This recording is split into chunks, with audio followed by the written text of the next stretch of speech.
ಎಲ್ರಿಗೂ ಗೊತ್ತಾಗಬೇಕು, ರೂಪಿಕಾ ಅಂದರೆ ಯಾರು, ಏನು?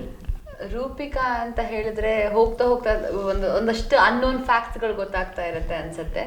ರೂಪಿಕಾ ಅಂತ ಹೇಳಿದ್ರೆ ಒಂದು ಕಲಾವಿದೆ ಅಂತ, ಖಂಡಿತವಾಗ್ಲು ಒಂದು ಪರಿಪೂರ್ಣ ಕಲಾವಿದೆ ಅಂತ ನಾನು ಹೇಳ್ಕೊಂಡ್ರೆ ನಾನ್ ತಪ್ಪಾಗತ್ತೆ.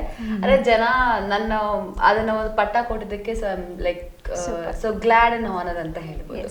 ನಾನು ಹುಟ್ತಾನೆ ಟೆನ್ಷನ್ ಕೊಟ್ಟು ಹುಟ್ಟಿದಂತ ಒಂದು ಹುಡುಗಿ. ಫಸ್ಟು ಅಮ್ಮಂಗೆ ಗಂಡಾಗಿದ್ದ ತಕ್ಷಣ ಒಂದು ಹೆಣ್ಣಿತ್ತು. ಒಂದು 11 months ಇದ್ದಾಗ ಅಮ್ಮ ಅದನ್ನ ಕಳ್ಕೊಂಡ್ರು, ಬಿಕಾಸ್ 2 heart ಅಲ್ಲಿ ಹೋಲ್ ಇತ್ತು ಅಂತ. ಅಮ್ಮ ಹಠ ಮಾಡಿ ಅಪ್ಪ ಅಮ್ಮ ಎಲ್ಲ ನಮ್ಗೆ ಇನ್ನೊಂದು ಹೆಣ್ಮಗು ಬೇಕೇ ಬೇಕು ಅಂತ ಹೇಳಿ, ಎಲ್ಲ ಫ್ಯಾಮಿಲಿ ಸ್ವಲ್ಪ ಇರತ್ತಲ್ಲ, ಯಾಕೆ ಬೇಕು ಅದಾಗ್ಲೇ ಗಂಡಿದೆ ಅಂತ ಹೇಳಿ, ಅದೆಲ್ಲ ಒಂದು ಅಪೋಸಿಷನ್ಸ್ ಇದ್ರು ಹಾಗೆ ನಾನು ಡಾಕ್ಟರ್ ಹೆಣ್ಣ ಗಂಡ ಅಂತ ಹೇಳಿ, ಸೊ ಟೆನ್ಷನ್ ಬೇಬಿ ಅಂತಾನೆ ನನಗೆ ಬೃಂದಾವನ್ ಟೆನ್ಷನ್ ಬೇಬಿ ಇಂದ ಇವಾಗ ಬ್ಯೂಟಿಫುಲ್ ಬೇಬಿ ಆಗಿದ್ದಾರೆ.